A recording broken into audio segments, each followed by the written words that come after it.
Hello and welcome to News Round, a recap of stories that made headlines during the week. The headlines.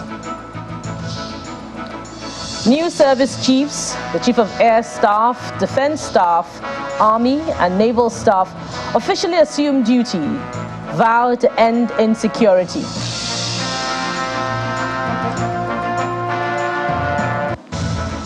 Acting Inspector General of Police Egbetokun assumes duty at the police headquarters in Abuja, calls for interagency collaboration to tackle criminality.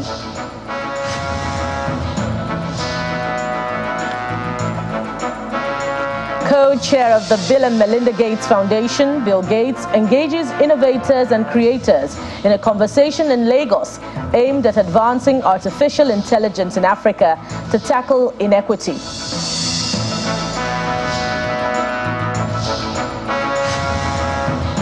Plus, Titanic tourist submersible goes missing in the Atlantic Ocean. Sub-operator Ocean Gate says all 5 people on board are dead.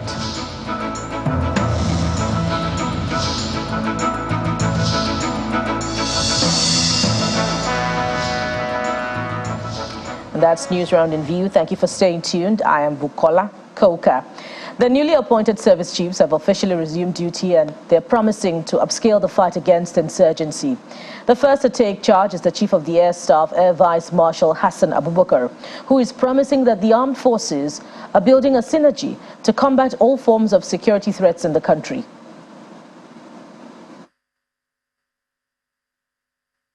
So much has been achieved in all spheres of the Air Force. Operations and training, logistics, administration, regimentation and discipline. We have recorded a lot of achievements, including research and development, safety. In all aspects of the Air Force, we have had tremendous achievements. My task is to leverage on these achievements and see what we can bring on board to further take the Air Force to the next higher pedestal. One of the very important achievements of the past CDS and the service chiefs was that they were able to cooperate a lot and carry out operations jointly, and that resulted in a lot of achievements operationally. Maybe you are aware, myself, the Chief of the Naval Staff and the Chief of the Army Staff are all mates, and what we are going to do is to build on this jointness, build on this cooperation, and I think it's going to be much easier for us. So I assure Nigerians that you should expect much better performance. We intend in the nearest future to eradicate all issues affecting our security and safety. So in the near future, we are going to be working jointly, cooperating all the services to make sure that Nigerians have a very peaceful, prosperous and democratically functioning country. And coming on the heels of that promise by the Chief of the Air Staff, the Chief of Defense Staff, Army and Chief of Naval Staff also declared that they will not only sustain all ongoing operations across the country, but inject new ideas that will enable men and officers of the armed forces give their all. They gave this assurance as they officially assumed duty at their various official handing over ceremonies. Thank you for your attention, and please. The conference room of the Nigeria Defense Headquarters is filled with senior military officers here to witness the official handing over from General Lucky Irabo to the new Chief of Defense Staff, Major General Christopher Musa. Thank you for the solidarity. The outgoing Chief of Defense Staff sets the tone with his farewell speech, commending the troops and soliciting support for Major General Musa. I'd like to enjoin you not only to remain loyal and committed to the Commander-in-Chief and the Constitution of the Federal Republic, but to also ask and counsel that you redouble your efforts so that the cherished values and the professional standing of the armed forces will be maintained.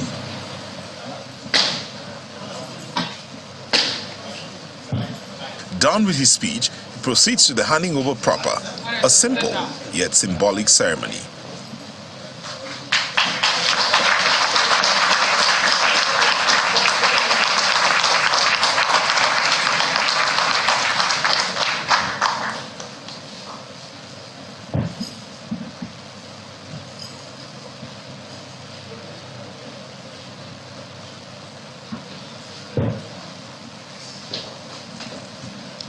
The new Chief of Defense Staff promises a regime of professionalism and a renewed approach to resolving threats. We need to synergize our activities together. We need to work as a team. Together, I'm sure we'll achieve the mandate that we're being given as members of the armed forces of Nigeria. I assure you, I will give you the right leadership. I will be there 24/7. I will be there everywhere to ensure that we move and we achieve our mandate. That was the arrowhead. Now to the components of Nigeria's defense. The new Chief of Army Staff and that of Naval Staff officially assumed duties as well.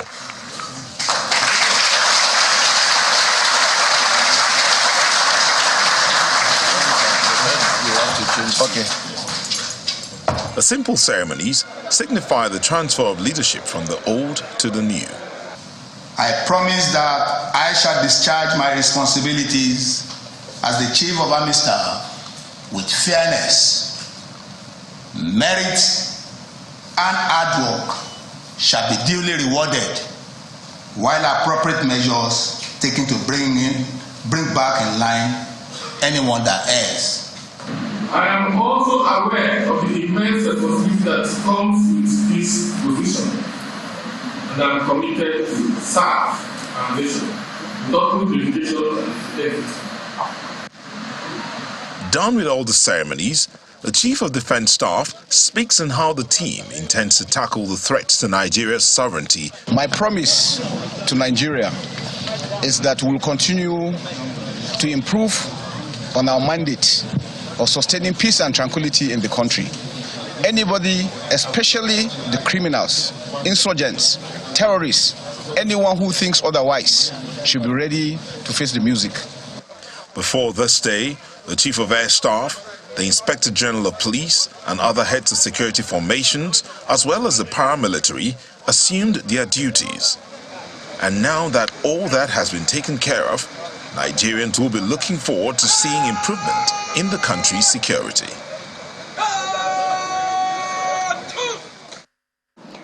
Meanwhile, the police headquarters in Abuja also experienced a change of guard, which is now complete, and the new sheriff in town appears poised to hit the ground running. For a start, the Acting Inspector General of Police, Mr. Egbetokun, is promising to strengthen interagency collaboration, deepen community policing, and improve the intelligence gathering mechanism of the force. The police chief, who was speaking after officially assuming office, also called for citizens' cooperation with the police to combat crime across the country.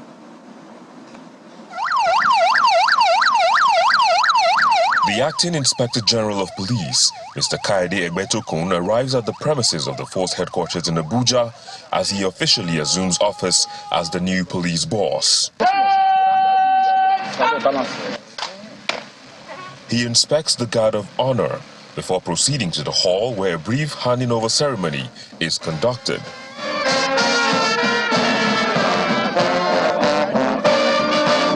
The former Inspector General of Police delivers his farewell speech, thanking men and officers of the force for their support while he superintended over the affairs of the police. He acknowledges the progress made under his leadership while taking cognizance of the task ahead of his successor. As I exit the leadership of the force today, I believe that I am leaving it better than I met it. I believe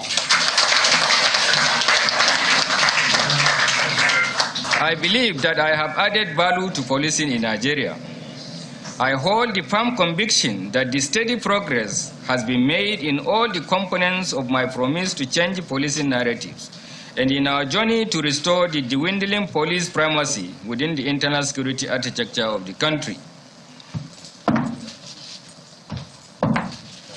In a brief ceremony, the former Inspector General of Police hands over the baton of leadership to the Acting Inspector General of Police, Mr. Egbetokun.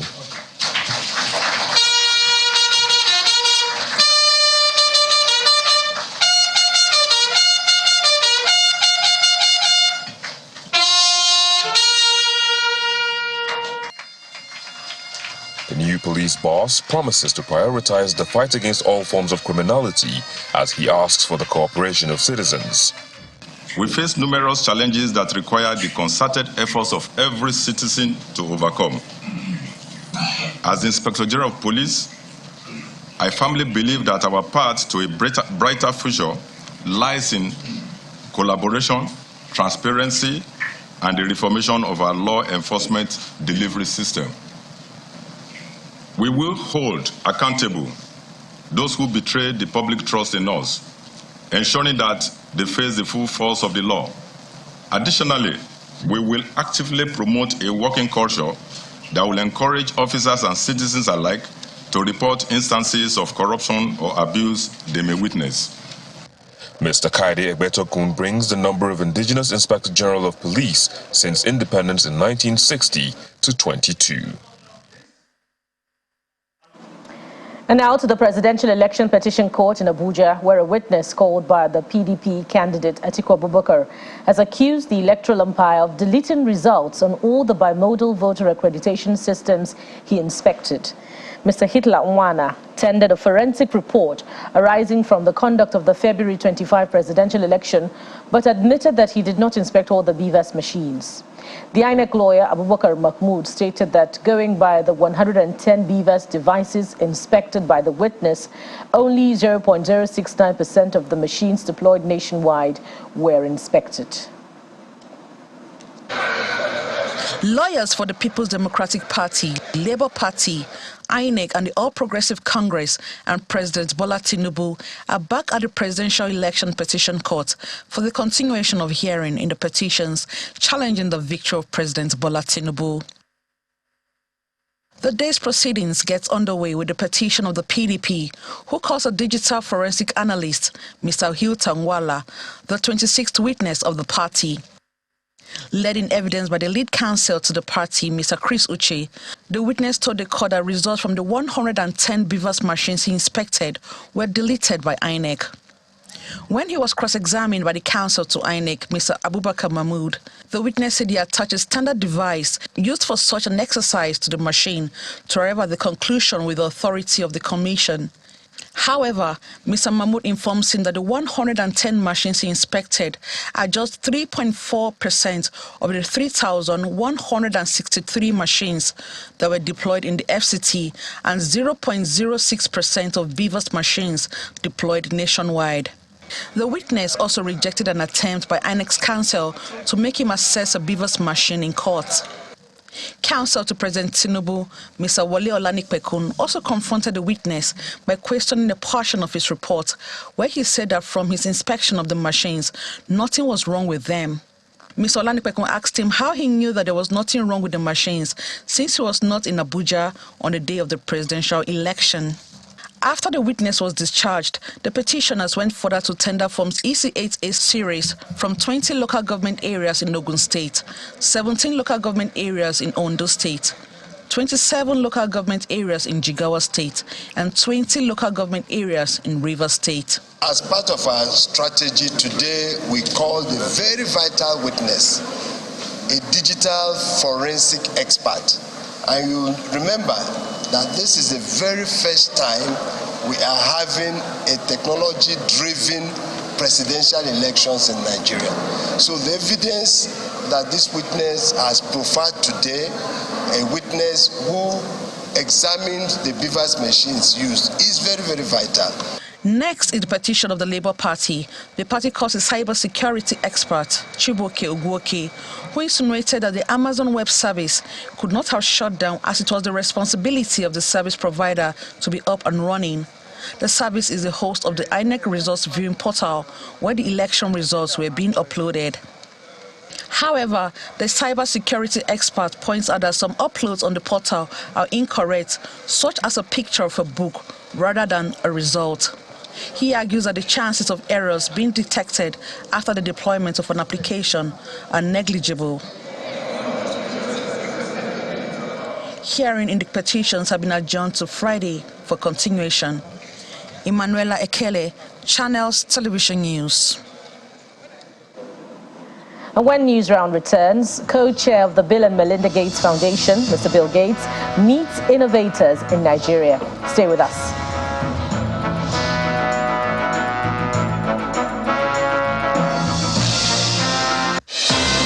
It begins when news breaks, but there's much more in the details.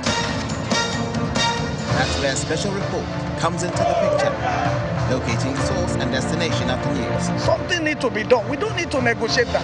Government should see what we are doing. Bringing your perspective to the fore.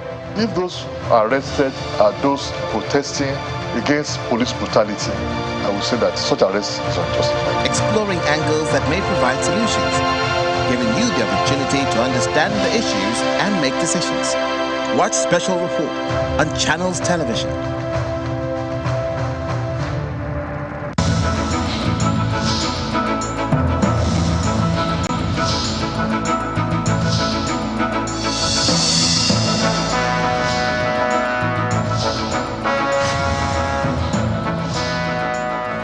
Welcome back. And staying with the Presidential Election Petition Court, the table seems to have turned as the tribunal is challenging the Labour Party to present proof that it served INEC resident electoral commissioners across the country summons to provide electoral documents. The court made the demand as the Labour Party insisted the electoral body INEC was frustrating its case by deliberately evading summons. The Presidential Election Petition Court resumes sitting to hear the petitions of the Labour Party and the People's Democratic Party, challenging the victory of President Bola Tinubu at the presidential election. The presidential candidate of the Labour Party, Mr. Peter Obi, is present alongside some members of the party to witness the day's proceedings. Lawyers patiently wait in the field courtroom for the commencement of the sitting. The five-man panel of justices arrive and call the first case for the day. On the Labour Party's petition, the justices asked the party to present proof that it served INEC resident electoral commissioners in the 36 states and the FCT summons to provide electoral documents following persistent calls that the electoral body was deliberately frustrating its case. The five-member panel says it's clear that the Labour Party never issued subpoenas on the resident electoral commissioners in the state where it is seeking documents. Counsel to Labour Party Levi Uzwako had informed the court that INEC chairman Mahmoud Yakubu had given his commitment that all electoral documents will be made available on demand from the recs. But the court stated that the party did not explore Section 74 of the Electoral Act, which states that they must, on demand, provide documents within 14 days to the said party or pay a fine of 2 million naira or imprisonment, or both for defaulters. The court says it's clear that the party didn't lodge a complaint on the delay of the document and has also failed to apply the penalty clause as stipulated in Section 74. Meanwhile, under cross-examination for the party, a witness, Clarissa Oga, who is a staff of Amazon, admitted to being caught in her own capacity. She says there was no technical glitch on the INEC server during the presidential election. She, however, admits that glitches can occur at any time while using the Amazon software and application. The court stood on its proceedings and reconvened at 2 p.m. At the resumed hearing, the presidential candidate of the People's Democratic Party, Atiku Abubakar, and his party told the court that they will close a case challenging the declaration of President Bola Tinubu as a winner of the presidential election on Thursday. According to a pre-hearing report, the petitioners were supposed to close the case on Tuesday, but the lead counsel, Chris Uche, brought to the notice of the court that they lost 2 days out of the days allotted to them and asked that the days be returned to them. The petitioners have so far called 25 witnesses out of the 100 witnesses they proposed. He says they might call additional 5 witnesses to have a round figure 30 witnesses called. The counsel to PDP says that some of the documents to be tendered in the remaining 2 days will take the place of the remaining 70 witnesses. The 5-member panel of justices, led by Justice Haruna Samani, adjourned till Wednesday, June 21, for continuation of hearing in the petitions. Emanuela Ekele, Channels Television News. Co-chair of the Bill and Melinda Gates Foundation, Mr. Bill Gates, has engaged innovators and creators in Lagos in a conversation he hopes will drive the advancement of artificial intelligence in Africa, especially to fight inequity. The moderated event was aimed at gathering insights and sharing perspectives on how science and innovation can accelerate positive change and contribute to a brighter outlook for Africa. The Africa Youth and Innovation Forum was organized in partnership with the Lagos Business School, Co-Creation Hub, and Channels Television.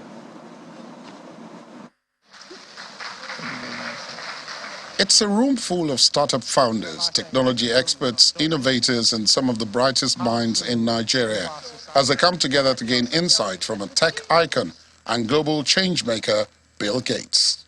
Once again, the Pan-African Youth Innovation Forum 2023 is a gathering of tech champions in Africa, hosted by the Lagos Business School and Co-Creation Hub, with support from the Center for Communication and Social Impact, as well as Channels Television. We must create an enabling ecosystem that nurtures innovation, encourages collaboration, and fosters a culture of research and development. This forum provides an opportunity for our youth to engage with thought leaders, industry experts, visionaries like Mr. Bill Gates. Together, we can learn from one another. Mr. Gates, I kindly invite you to come on stage. Mr. Gates, who is co-chair of the Bill and Melinda Gates Foundation, praises Nigeria's tech sector and creative industry and speaks to how advances in technology, especially artificial intelligence, can help fight inequity. Being here in Nigeria, I can't help but mention the amazing creativity that goes on here. Afrobeats from Nigeria are popular everywhere.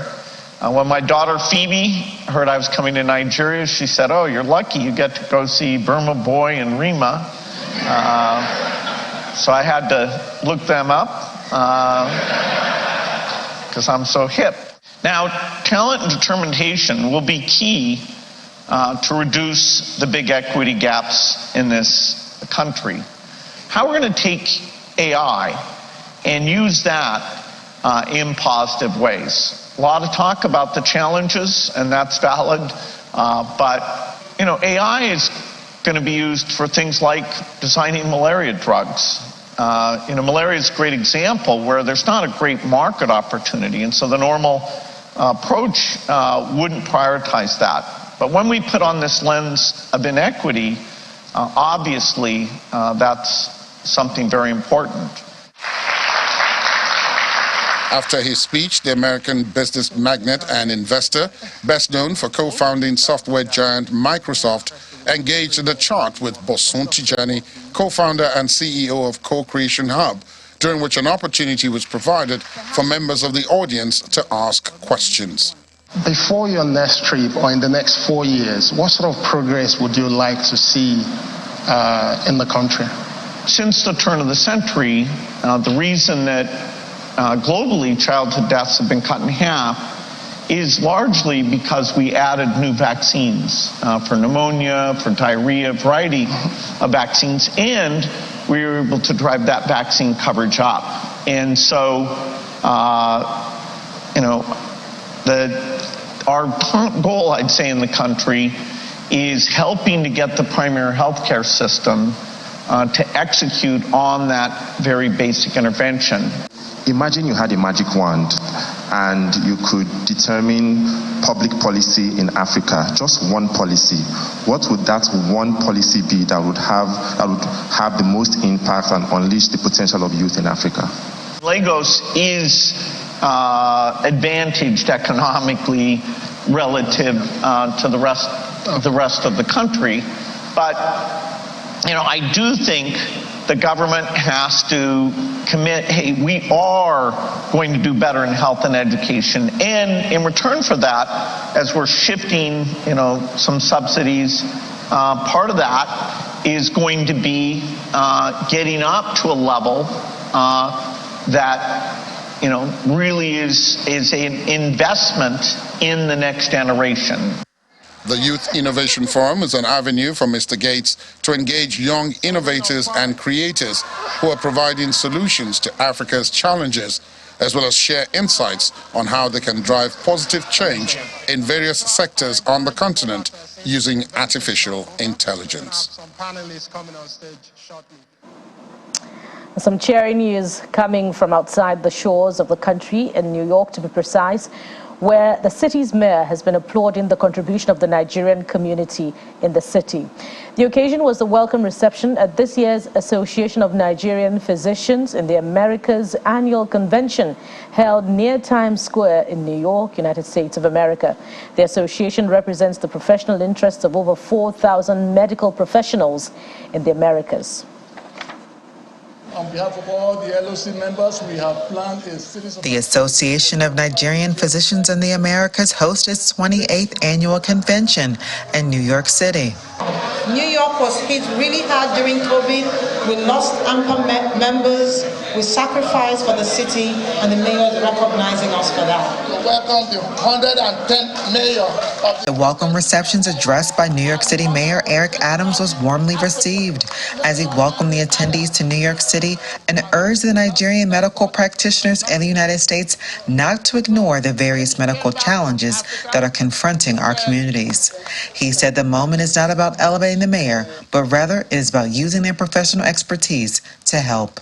And to my physicians who are in the room, all of you are prominent in medical professions.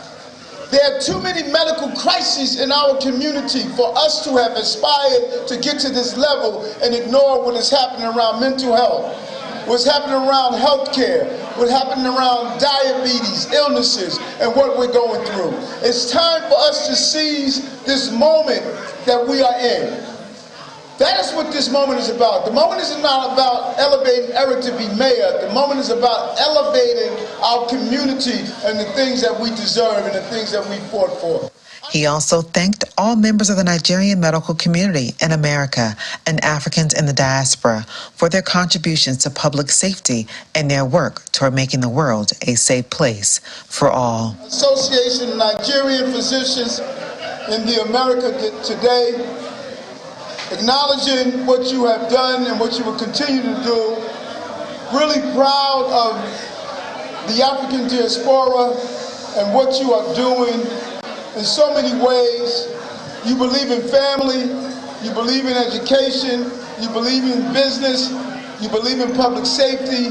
We are aligned. Let's continue to make this city a place where prosperity reigns. The welcome reception was the preamble to the 28th convention, which is slated to include action-focused lectures, leadership lessons, meetings focusing on health equity and the challenges the association is charged to address. From New York City, Maria Bird, Channel Television News. Well, we regret to end News Round on a rather sad note. A tourist submersible used to take people to view the wreck of the Titanic went missing in the Atlantic Ocean, sparking a search and rescue mission. Contact with the small sub was lost about an hour and 45 minutes into its dive to the wreck site off the coast of Newfoundland, Canada on Sunday. The sub operator, Ocean Gate, says all 5 people on board have been lost. Among those on board were British-Pakistani businessman Shahzada Dawood and his son Suleiman, British businessman and explorer Hamish Harding, as well as a French explorer Paul-Henri Naguelet. May the souls of the departed rest in peace. And that's News Round today. Thank you for watching. I'm Bukola Koka. Bye for now.